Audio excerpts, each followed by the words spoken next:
on. So I am Cheryl Coleman with Keller Williams Realty, and just wanted to thank everybody for coming. On my team, Mercedes French has joined us, and she is the best buyer's agent you ever meet. That girl is working night and day. And Gina, I don't think Gina's joined us yet, but another great agent on my team. And if you want to know how the market is, it's hot, hot, hot. It's hotter than a frying pan full of grease. I mean, this market is crazy.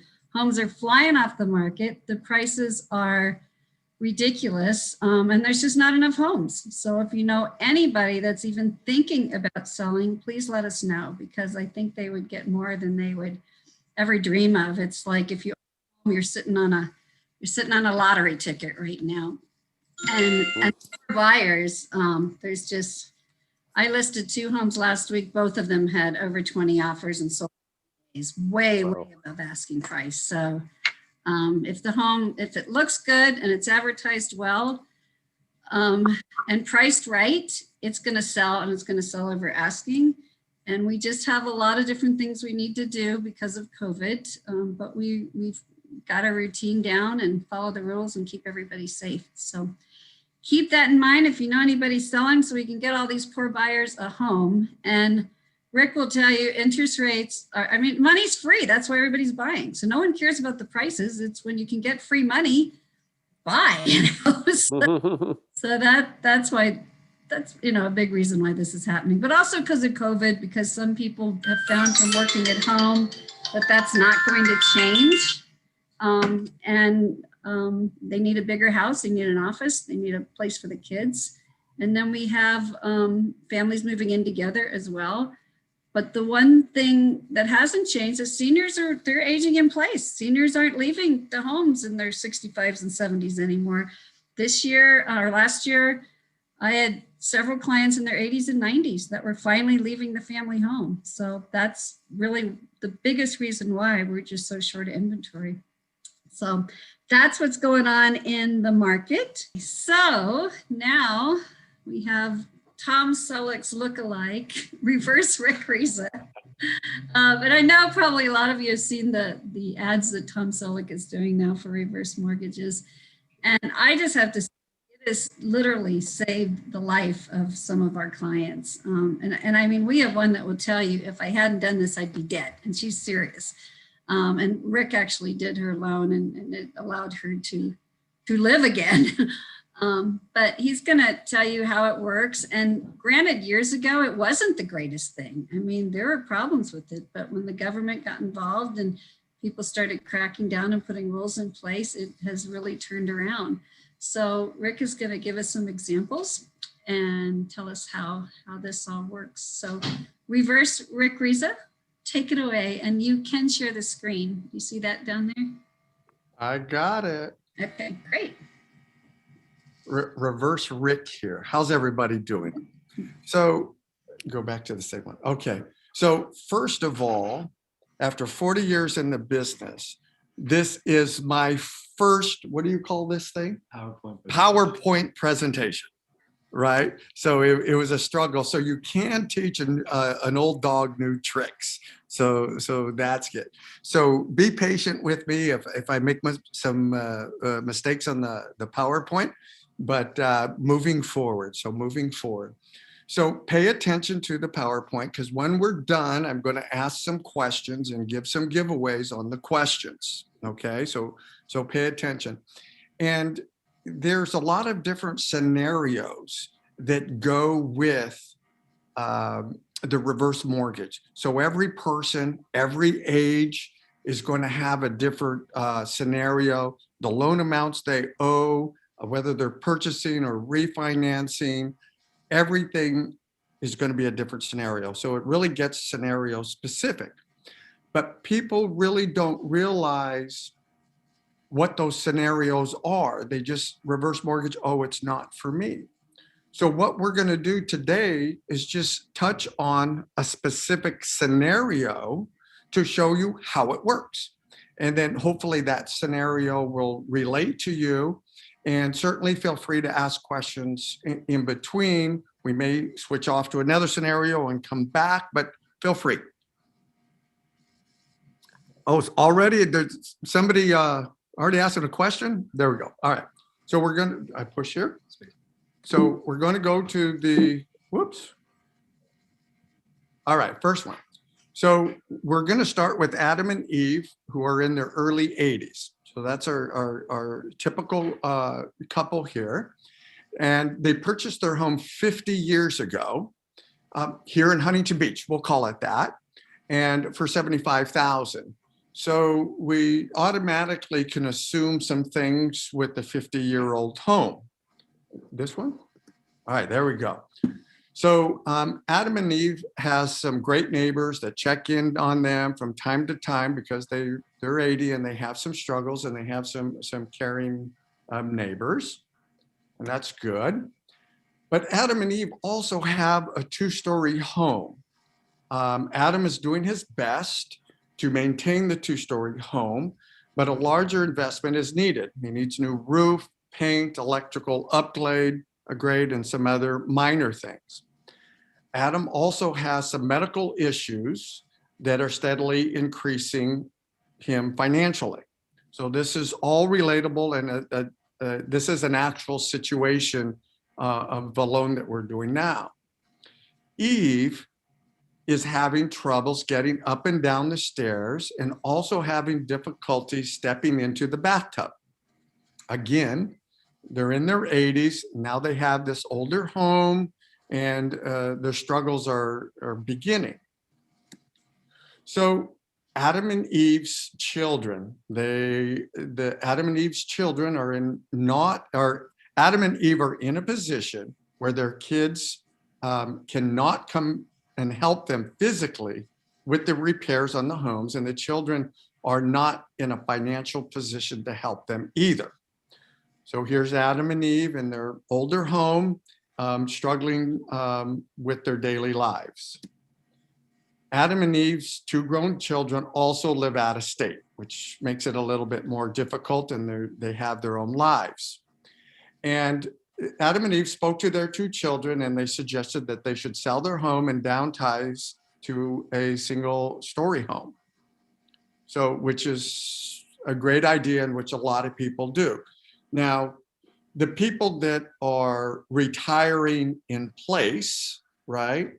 Now, a lot of the people that are retiring in place also have this older home. So when you're retiring in place, sometimes that home doesn't fit anymore, and you need to sell that home to get something more comfortable, something that he doesn't have to fix, something that is going to adjust to her physical needs as well. So how did they do that? Well, Adam and Eve looked into, I used Adam and Eve because it's just so easy to remember. Everyone remembers Adam and Eve, so I don't get stuck on their names. So Adam and Eve looked into a senior community with single-story homes, something like the Landmark community in Huntington Beach. Both Adam and Eve are on Social Security benefits, and Adam has a small pension. So this all makes sense, and you guys relate or have friends that are in the same position. But Adam and Eve can't qualify. If they sold their home, they can't qualify with the income that they have to purchase their new home and make any new modifications to it. So what do? So this is where the reverse mortgage option comes in. And there's so many scenarios that if you ask questions, I'd be more than happy to go into different scenarios. So first, the borrower has to be 62 years or older. Okay, with the reverse mortgage, Adam and Eve could use that money, part of the money from the sale of their home, as a down payment for their new home, have money left over to make the necessary modifications. We just did another deal with Cheryl just like this, okay? And it wasn't Adam or Eve, but it was a single elderly person.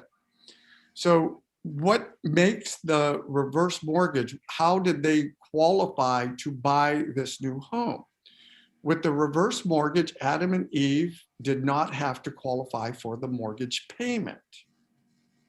Now, the qualifications on this is that for a reverse mortgage, you have to qualify for making a payment of your taxes in insurance. And it's a certain amount per person that lives in the property. They want to make sure you have enough for gas, electricity, and stuff like that. So they can get into their home. Now, what people really don't realize, you can qualify for not having a payment. You can get into the home, but there's nothing to say that you can't make a payment. Because as we know, the interest is added onto the loan where it continues to grow. But there's nothing in the reverse mortgage that says you can't make a payment. It's used as a tool to get into another property if you need that. Now, it's up to you whether you make a payment or not make a payment to keep the equity in the home. And with that, there's other outlying situations with that that people don't realize, is that some people think that once you get a reverse mortgage, that the government or the bank automatically gets the property. That's not the case. So what slide are we on? We on the last one? Okay. So as we go through this, the reverse mortgage acts just like any other mortgage. You can, if you pass and you have a trust or you have a will, it just transfers over to your kids. Now, good parts to that is that your kids have 6 months to get that property listed and sold, and they don't have to make the payment on it, and it won't go into foreclosure. The bank, because it's a no payment mortgage. So in this case, it actually helps the children liquidate the asset, especially in this case, their children live out of state. They don't want to move back. They can come back. They can refinance the house if they want to and rent it out, or they can just list it and sell it. So that's one thing that people don't know. It is something that is transferred over to the heirs, okay, which is a great big help. And once you get into a reverse mortgage, now my dad did this exact same thing. He did a reverse mortgage on a 2-story home, and he was 85, and he says, I'm big, I'm strong, I can handle climbing up and down these stairs. 2 years later, he says, I can't climb up and down the stairs anymore. So just like any other home, he put it on the market, sold it, downsized to a 1-bedroom home. So there's no prepayment penalty on the reverse mortgage as well. So again, it acts a lot like a regular mortgage, just without the payment. So do we have any questions at this time? I do. Okay, you do. Okay. So with prices going up so fast, so let's say somebody buys a home in Landmark and it's 600,000, and they put 300,000 down and they never have a mortgage payment. And granted, the equity's moving backwards because it's a reverse. But at the same time, the way prices are going, like right now, it's like they're gaining 1% a month. So 3 years from now, that home could be worth 700,000. So with the equity going up and them paying down, I mean, couldn't they be even? You know, that is such a good question, and we didn't set this up. And you, Cheryl, you don't know anything about the reverse mortgages, but that's the perfect question, right? So I just did a loan. I'm doing like 3 reverses right now on that exact same scenario. So the question, and I did each one of these reverses 18 months ago. So the goal, the restriction on there, to get a reverse and to get another reverse, you have to wait 18 months. Okay. So after 18 months, you're allowed to get another reverse or close on it. So there's 2 things that allow them to get more money out. Thing number 1 is you're going to get older. The older you are, the more money they give you, because the shorter your life expectancy. And that's what they feed the amount that you get. So an 80 or 90-year-old is going to get more than a 62-year-old. Okay. In this particular case, the person's now 18 months older, and their house went up 300,000 in the last 18 months. It's in San Francisco. Okay, so they're going in to do the reverse, and she's pulling out another $150,000 on top of what she did, and it's to help her son get his own place. And so she's using part of that as a down payment, and so he doesn't want the property or anything when she passes or whatever. He wants to get into something with his 5 children today. So as the property values go up and the age goes up and you have that equity, you can go back and request more money. And so that's absolutely doable, and you can do that. Rick, I have a question. So what if the reverse of that? What if you eat up all your equity? Then what happens? If you what? If you eat up all your equity, then what happens? So that's a very good question. And that's, who's asking that? Mercedes. Mercedes. That's a great question, Mercedes. So let's say that the market, we're in 2007, 2008, right? And the market, and you borrowed 600,000 or whatever, and they thought your house was worth $1 million, and we're 10 years later, we hit the market in 2008 and it drops, and now it's worth 600 and you owe $1 million. It's insured.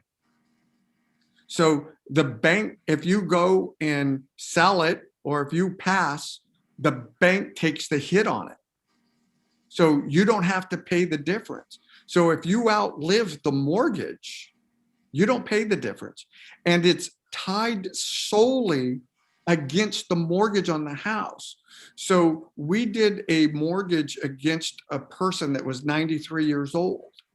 Okay, so if he lives to 103 and he's worth $10 million, and if he owes 200,000 more than the mortgage, they can't go after the 10 million that he has. They only can specify and take the house, lose the money, and that's it. They're done. So that's what's great about it as well. It's protecting that single aspect or that asset, and keeping it away from the other assets. Great. So I actually had it's only the couple house of that he those. would lose, and then he'd have to move on to something else. Excuse me? I was just going to say, so it's only the house that he would lose, basically, and then but he can't. Nothing else gets touched. Exactly. Okay. So I can give you a real time example, because in 2008, 2007, 2008, I had 2 of those where the person that got the reverse mortgage, they had pulled money out. It was in their bank account. They passed away. The kids got the money in the bank account, and they were shocked that they didn't have to pay that back. So I short sold the home so the bank could get their money, but they kept the bank account. So the kids got that money and didn't have to do a thing with the house. So and they just put the beneficiary as the bank account, and they got it the next day as soon as they showed. Yeah. So, and we do have people that pull out millions on some of their homes. And these are people with 10, $15 million worth of assets free and clear. And they say, I'm going to live my life right now. I'm going to pull it out. I'm going to pay for my doctors. I'm going to pay for a living. I'm going to pay for somebody to push me up these stairs. I'm not moving anywhere. Cheryl's laughing because she knows what I'm talking about. And they stay in place, right? They don't want to move. They're like, and it's really good and healthy for them. And that really works. And that's just a couple of the scenarios. So, and there's so many more scenarios and specifics to this. It really makes sense to some people. Another one that I did was a famous movie director, and she's worth millions. And she decided to pull out monthly. So on her equity, she goes, okay, I just need an extra couple thousand a month for the rest of my life. And so that's what she did. So you could take it a month in a lump sum. You can make it, you can take it out monthly. But I'll tell you what some of my investors do. So investors 62 and older, and some of you may know a few of these, sometimes they don't have the best credit because they're so worried about building that next building, or, you know, buying that next flip, or getting into that next Bitcoin or whatever. But there is one of the reverse options is a line of credit. So you can get a line of credit, get the money out, go do an investment, and then they charge you for the interest on it.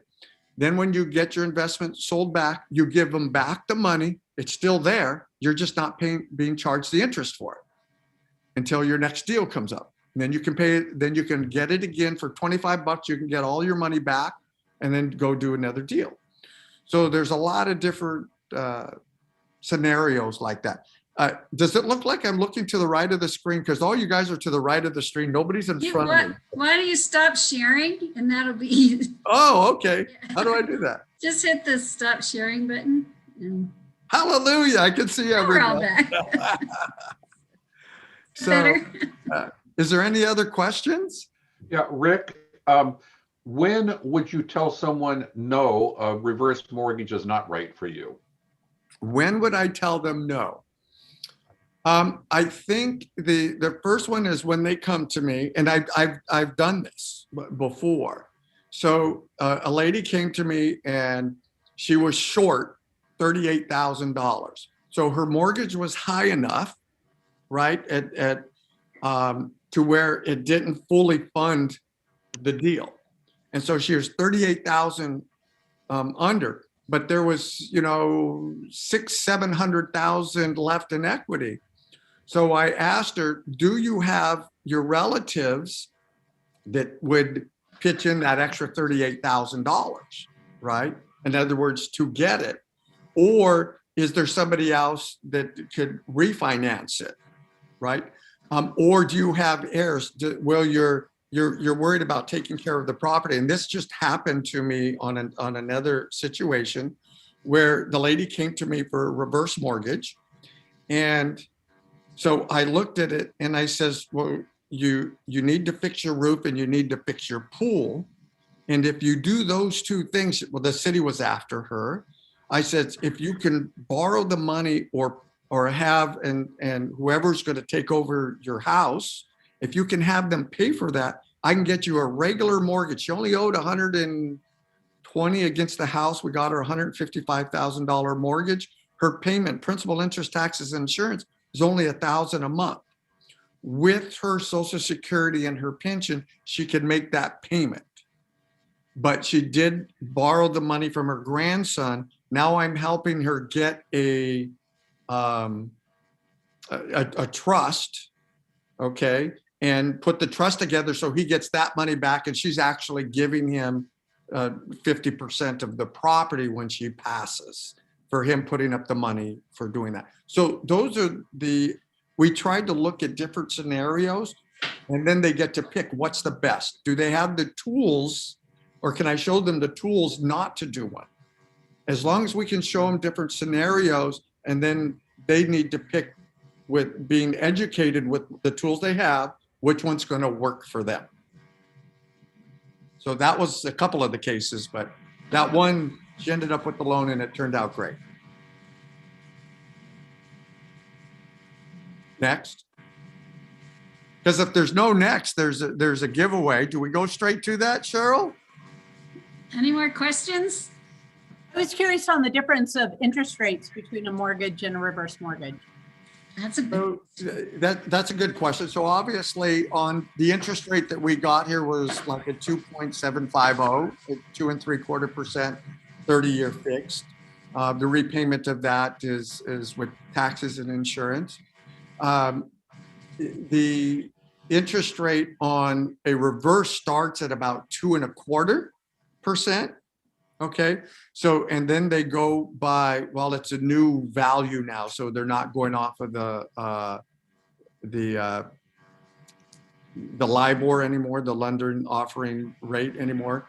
So they're going after a CMT, which is something we can go into different. But now, so they add that to it. So a real rate is going to be right around 3.75% to 4%. But then you have, if it's an FHA one, they're going to add your mortgage insurance premium on top of that. So when you add the mortgage premium on top of that, you're going to be paying 4.5%. And it goes up. There's different programs, so it goes all the way up to 13%. So it depends on which program you want. Some are fixed and some are adjustable, just like regular mortgages.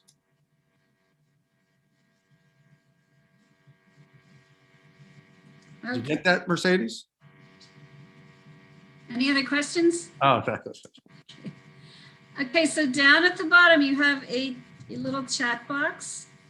And I think Rick's going to have a little giveaway. And we'll say what? The fifth person to type in the right answer wins a 25 gift card, and I'll send it to them. You type in your address and I'll get it right over to you.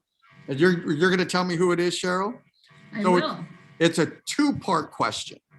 Okay. So part one, oh my God, where did my questions go? Is that my questions? First of all, how old do you have to be to get a reverse mortgage? And the second option, was it Adam or Eve who had troubles climbing up the stairs? Ooh, a two-part question. All right. So You said what, the fifth person? Okay. how old do you have to be to get a reverse mortgage? And was it Adam or Eve who had troubles climbing the stairs? Are you watching it come in on the chat? Uh-huh. I got 10 answers so far. All right. 3, 4. Ronnie, you only got one part of the question. That doesn't mean that you get Hey. $12.50. Okay, so who was it that couldn't climb? We know Eve couldn't get in the tub, but was it Adam that couldn't climb the stairs? I want to make sure we have the right answers here. No, it was, so Maureen has it. Maureen has it at 62 and Eve. Oh, so it's Eve. So it is Eve. Eve had Okay, troubles so 1, going up and down the stairs and getting in and out of the 2. tub. So everybody had Adam. Okay. So we haven't even got to 5. So, we just gave you the answer, or should we pick? I think the first one to get the right answer should get it. All right, Maureen. that would be Maureen. All right, we'll do that. Hey, is mine in there? Yes, but you were the second one to get the right. Okay. Everybody else said Adam. Thank you, All Rick. right. Thank you. Well, thank you for playing, Maureen. Oh, and your background is much better now. Oh, yes, I've come down to earth. Down to earth. I'll send you want me to send you my name and address? Yeah, just email your address. And Okay, I will. And I forgot, what did I win? A $25 gift card. And Oh, I think you get your choice. Do you want That's your Ralph's choice. or Starbucks or choice or Home Depot? What do you Ralph. want? Ralph's. Ralph. Ralph's gross. Yeah. Perfect, Rick. That's right by you. That's great. Okay. You got it, All Maureen. right, guys. So next month, we're going to have Mike back again to give an update on the city. So if you guys think of anything in the meantime you want him to talk about or research for you, please let me know. And then Attorney Kevin Snyder is going to be back with us, and he's going to talk about how to hold title. With all the new rules and everything changing, it's really important that you hold it the right way. So holding title properly on your properties. So it affects your taxes, it affects probate, it affects who's going to get the home. And I'll tell you, I'm in a probate right now that I'm working on with an attorney, and there are 8 people that have to make the decision and all agree. And 6 of them are in China, one's in England and one's here. So let me tell you, please avoid probate. The attorneys make a lot of money and it is no fun for me. I'll take a trust over probate anytime. But anyway, that's what we're going to talk about next month, which is also the 18th. So March 18th at 5 o'clock. And it's always the same Zoom ID. I'm using the same one throughout the year, but I will, of course, send you reminders. So thank you so very much. And if you think of anybody that needs to refi or get a reverse or needs a loan to buy a house, please call Rick. And if you know anybody looking to sell or buy, please let us know. We really, really appreciate it. and have a great evening. This has stolen my slipper again, so I'm going to go get it back. Now, see you guys next month. Bye-bye. Bye, everybody. Thank you. Bye. Bye. You look in space at you. Thank you, Cheryl, for having me.